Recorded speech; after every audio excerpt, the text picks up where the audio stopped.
Dear students, myself CP Saini, Assistant Professor in Chemistry, Government College, Sujangarh. हम metal complexes के बारे में study कर रहे हैं। इससे पहले वीडियो में हमने मेटल कॉम्प्लेक्सेस की काइनेटिक एंड थर्मोडायनेमिक स्टेबिलिटी के बारे में स्टडी की है। आज हम मेटल कॉम्प्लेक्स की स्टेबिलिटी को प्रभावित करने वाले कारकों के बारे में अध्ययन करेंगे। तो आज का हमारा टॉपिक है factor affecting the stability of metal complexes. जो मेटल कॉम्प्लेक्सेस हैं वो मेटल और लिगेंड के बीच बॉन्डिंग से बनते हैं, अर्थात लिगेंड लोन पेयर डोनेट करता है और मेटल लोन पेयर को एक्सेप्ट करता है, जिनसे मेटल कॉम्प्लेक्सेस बनते हैं। तो मेटल कॉम्प्लेक्सेस की स्टेबिलिटी मेटल और लिगेंड पर डिपेंड करती है। तो इन फैक्टर्स को देखें। हम सबसे पहला फैक्टर है इफेक्ट ऑफ मेटल एटम और आयन। मेटल एटम के भी रूप में भी हो सकता है और आयन के रूप में भी हो सकता है। तो सबसे पहला प्रभाव है मेटल एटम और आयन किस तरह से स्टेबिलिटी को प्रभावित करता है। तो मेटल कॉम्प्लेक्सेज में देखते हैं हम, मेटल किसके रूप में बिहेव करता है, इलेक्ट्रॉन एक्सेप्टर। इलेक्ट्रॉन एक्सेप्टर के रूप में बिहेव करता है और इसकी जो इलेक्ट्रॉन एक्सेप्टिंग नेचर है वो मेटल के आयन और साइज किस पे डिपेंड करेगी, या तो आयन के ऊपर डिपेंड करेगी। आयन का मतलब किसके ऊपर, उसके चार्ज पर, कि चार्ज कितना उसके ऊपर डिपेंड करती है, और दूसरा उसकी साइज पर निर्भर करती है। मेटल के द्वारा इलेक्ट्रॉन ग्रहण करने की क्षमता से उसकी हार्डनेस एंड सॉफ्टनेस निर्धारित होती है कि वो इलेक्ट्रॉन इजीली ग्रहण कर रहा है या इजीली ग्रहण नहीं करता है। उसके आधार पर इसकी हार्डनेस और सॉफ्टनेस निर्धारित होती है। वो किस पे डिपेंड करेगी, उस आयन के चार्ज पर और उसके साइज के ऊपर। इस तरह से इलेक्ट्रॉन आवेश घनत्व, ये क्या हो गया, आयनिक चार्ज डेंसिटी, इसके द्वारा मेटल की स्टेबिलिटी कॉम्प्लेक्सेस को प्रभावित करती है। Q क्या हो गया यहाँ पर, उसका चार्ज, और R क्या हो गया, उसकी रेडियस। इसके आधार पर मेटल्स को दो भाग में डिवाइड करते हैं, वर्ग A और दूसरा वर्ग B। वर्ग A में क्या आ जाएंगे, हार्ड मेटल, और वर्ग B में सॉफ्ट मेटल। इस तरह से धातुओं को दो वर्गों में डिवाइड कर देता, वर्ग A और वर्ग B। तो जो वर्ग A के मेटल हैं इनमें एटॉमिक नंबर इंक्रीज होने के साथ साथ इनकी हार्डनेस क्या हो जाएगी, डिक्रीज हो जाती है।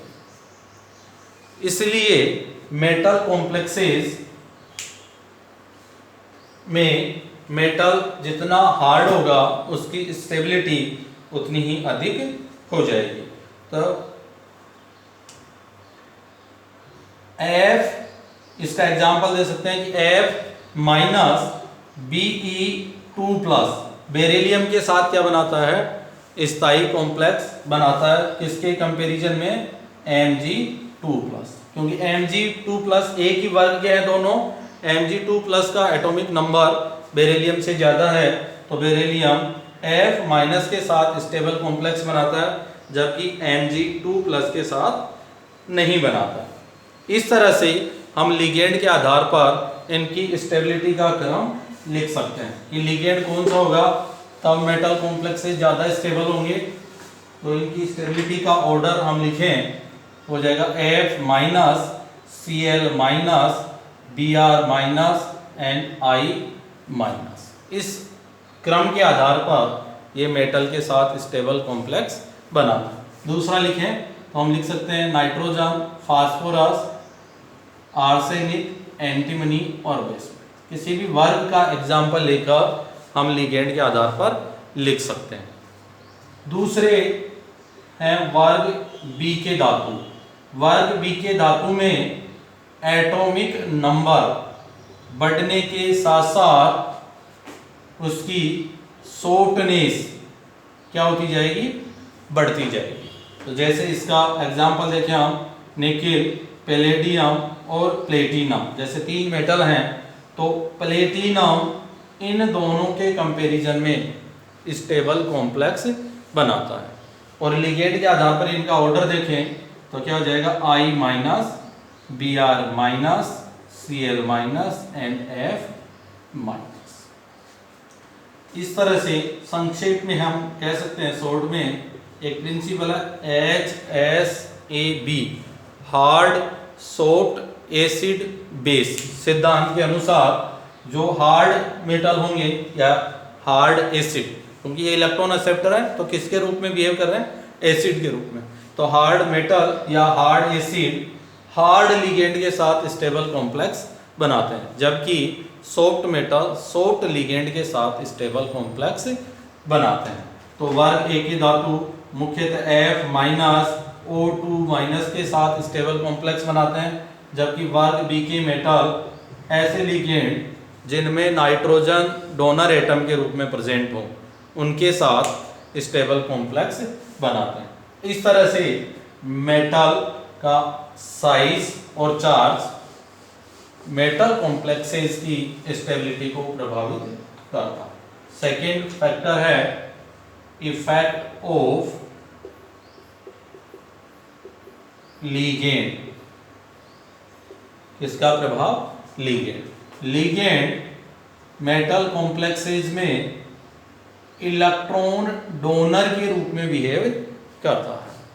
ये इलेक्ट्रॉन डोनेट करके मेटल के साथ बॉन्डिंग बनाता है। तो इसकी इलेक्ट्रॉन डोनेटिंग पावर जितनी अधिक होगी मेटल के साथ उतना ही स्टेबल कॉम्प्लेक्स बनाएगा। जैसे एग्जांपल लिखे हम, CH3 का whole twice NH, CH3 NH2 and NH3, 3 ligand हम लेके चल रहे हैं। तो इसमें इजीली देखेंगे हम किसकी क्षारीय प्रवृत्ति ज़्यादा है या इलेक्ट्रॉन डोनेटिंग नेचर ज़्यादा है, वही मेटल के साथ स्टेबल कॉम्प्लेक्स बनाएगा। तो इनका ऑर्डर क्या हो जाएगा, इस क्रम में ये मेटल के साथ स्टेबल कॉम्प्लेक्स बना। यदि फ्लोरीन, क्लोरीन, ब्रोमीन और आयोडीन हो तो इनका क्रम क्या हो जाएगा, यहाँ पर F माइनस HF का कॉन्जुगेट बेस है, स्ट्रॉन्ग होगा, तो इनका क्रम क्या हो जाएगा। इस तरह से लिगेंड के साथ लिगेंड के ऊपर स्टेबिलिटी डिपेंड करेगी। तो लिगेंड की स्टेबिलिटी जितनी ज़्यादा डोनर नेचर होगी या उसकी क्षारीय प्रवृत्ति जितनी अधिक होगी, मेटल कॉम्प्लेक्सेस की स्टेबिलिटी उतनी अधिक हो जाएगी। तो दो का हम कंपैरिजन करें कि एक जिनमें नाइट्रोजन डोनर एटम हो और दूसरे ऑक्सीजन डोनर एटम हो, तो इनमें स्टेबिलिटी उनकी अधिक होगी जिनमें नाइट्रोजन डोनर एटम के रूप में प्रेजेंट हो। लिगेंड के आधार पर हम यहाँ पर कई बार शॉर्ट नोट में पूछते हैं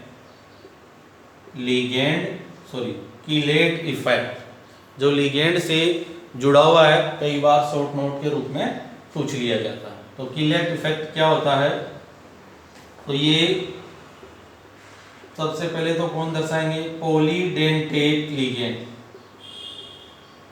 पॉलीडेंटेट लिगेंड मेटल के साथ क्रिया करके एक रिंग स्ट्रक्चर बनाते हैं।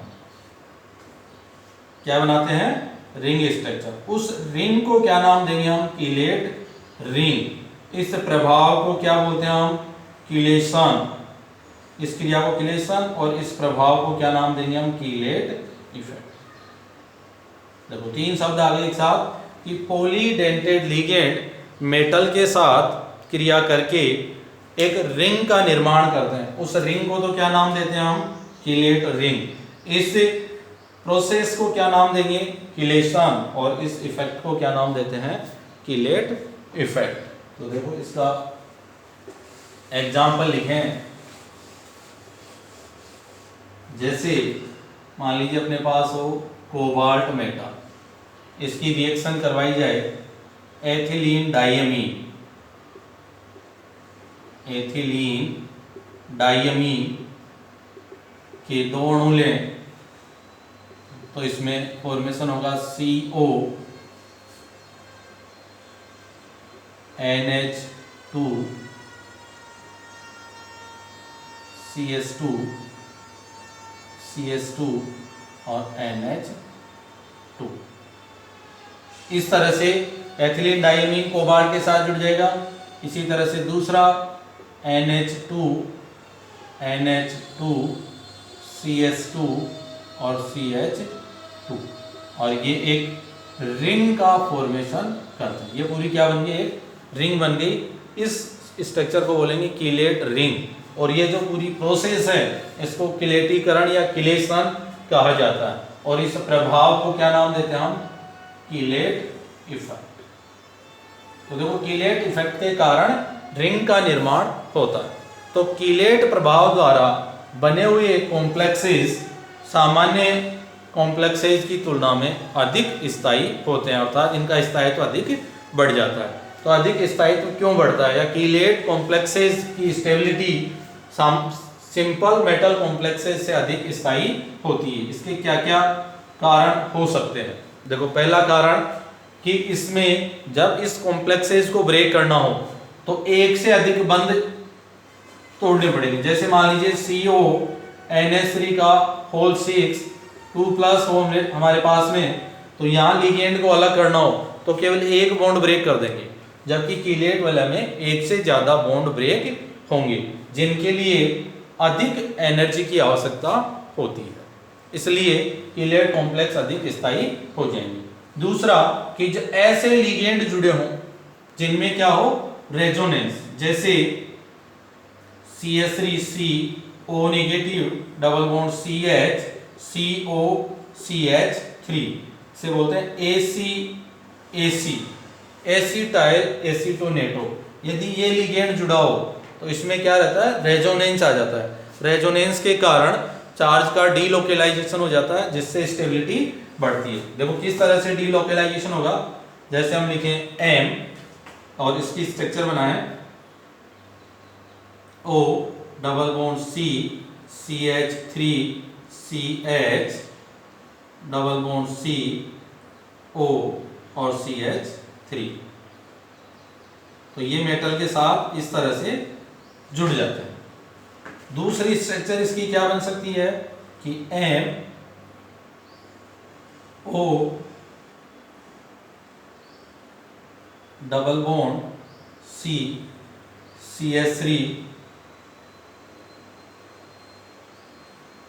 चलो इसको सिंगल बना देंगे, ये डबल बॉन्ड, ये O double bond C CH, ये CH3। इस तरह से इसके अंदर चार्ज का क्या हो रहा है, डीलोकेलाइजेशन हो रहा है। डीलोकेलाइजेशन से स्टेबिलिटी बढ़ जाती है। तीसरा फैक्टर कि कीलेट वलय बनने पर लिगेंड की संख्या क्या होती है, कम। जैसे मान लीजिए यहाँ कोऑर्डिनेशन नंबर क्या है, 6। यहाँ कोऑर्डिनेशन नंबर के लिए कितने लिगेंड जुड़ेंगे, 3। तो इससे स्टेरिक हिंड्रेंस कम हो जाती है। कीलेट कॉम्प्लेक्सेज में स्टेरिक हिंड्रेंस कम होने के कारण ये स्टेबल होते हैं। और देखो इनकी स्टेबिलिटी के एग्जांपल हम देखते भी हैं डीलोकेलाइजेशन के कारण। इसमें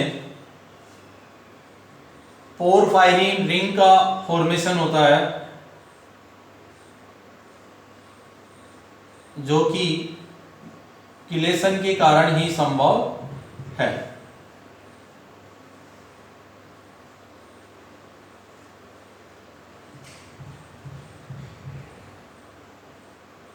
इस तरह से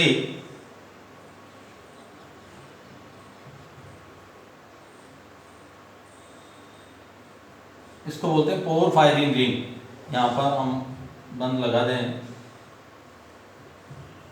इस तरह से, ये क्या हो गया, पोरफायरिन। कीलेट बनने के कारण पोरफायरिन कॉम्प्लेक्सेज का निर्माण होता है, और ये स्टेबल कॉम्प्लेक्सेज होते हैं। इसमें मेटल को चेंज करने के साथ साथ अलग अलग कॉम्प्लेक्स बनते हैं। जैसा हमारी बॉडी में क्या होता है, ब्लड में हीमोग्लोबिन पाया जाता है, हीमोग्लोबिन भी पोरफायरिन संकुल होता है जिसमें मेटल आयरन पाया जाता है। दूसरा क्या हो सकता है, क्लोरोफिल। क्लोरोफिल में क्या हो जाता है, मैग्नीशियम। एक होता है विटामिन B12 है जिसमें कौन सा मेटल होता है, कोबाल्ट।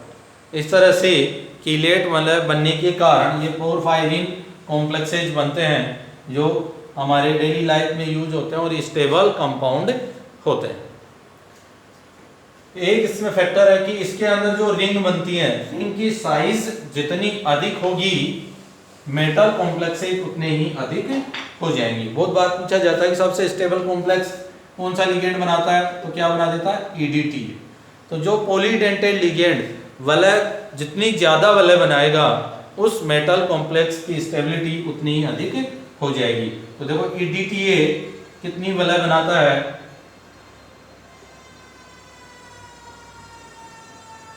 इसकी संरचना देखें हम।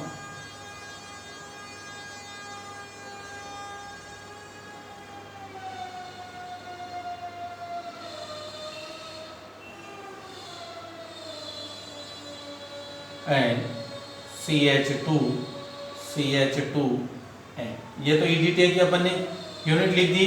इसके बाद N से क्या जुड़े रहते हैं, 4 एसिटाइल यूनिट CO, CH2COO, एक तो ये हो गई। इसी तरह से CH2CO और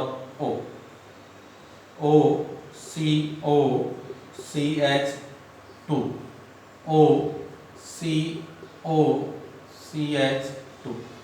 इस तरह से EDTA मेटल के साथ कीलेट वलय का फॉर्मेशन करता है। तो देखो इसमें कितने मेंबर, 5 मेंबर रिंग का निर्माण होता है, इसलिए EDTA के साथ बने संकुल स्थायी होते हैं। ये अपना factor affecting the stability of metal complexes जिसमें मेटल और लिगेंड का प्रभाव। नेक्स्ट अगले वीडियो में, थैंक यू।